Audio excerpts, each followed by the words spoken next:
소아 환자의 흉부 물리요법 안내. 안녕하십니까?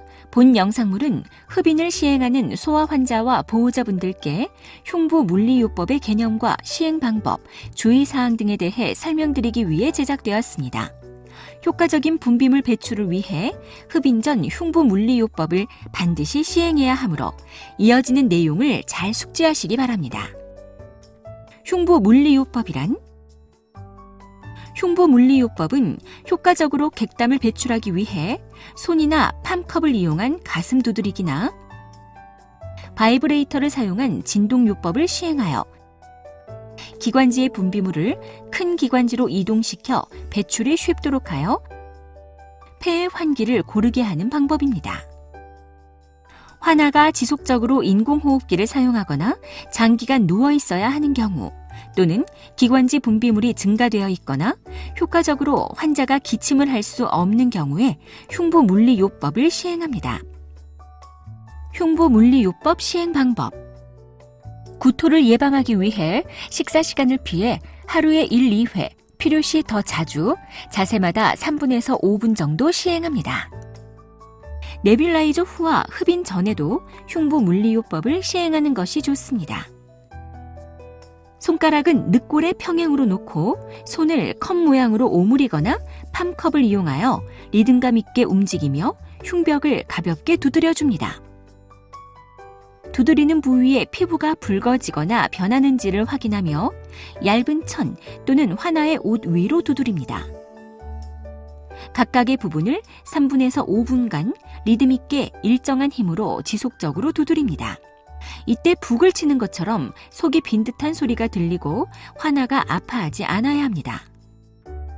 쇄골, 척추, 늑골 아래와 유방 주위는 손상의 위험이 있으므로 두드릴 때 주의해야 합니다.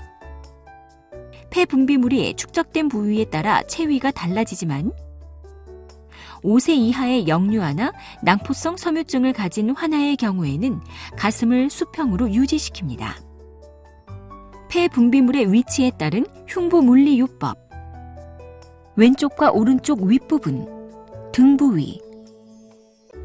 쿠션에 몸을 기대고 앞으로 30도가량 숙일 수 있도록 합니다.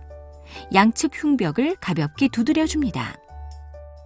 왼쪽과 오른쪽 윗부분, 가슴 부위.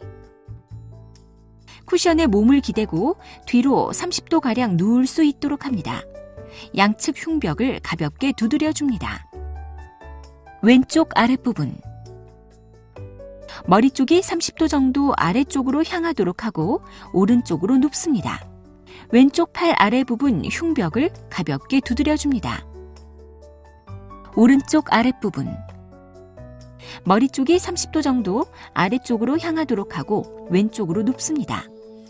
오른쪽 팔 아래 부분 흉벽을 가볍게 두드려줍니다. 왼쪽과 오른쪽 아랫부분, 등 부위. 머리 쪽이 30도 정도 아래쪽으로 향하도록 하고 엎드려 눕습니다. 양측 흉벽을 가볍게 두드려줍니다.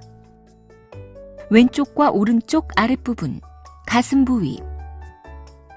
머리 쪽이 30도 정도 아래쪽으로 향하도록 하고 똑바로 눕습니다. 양측 흉벽을 가볍게 두드려줍니다. 흉부 물리요법 시 주의사항. 구토를 예방하기 위해 식사 시간을 확인하여 소화된 이후에 흉부 물리요법을 시행하도록 합니다.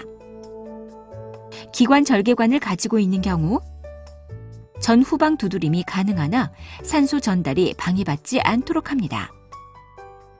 위로관을 가지고 있는 경우에는 전방을 두드릴 때 늑골 하방 부위를 두드리지 않도록 주의하고 하방을 두드릴 때 빠지지 않도록 주의합니다.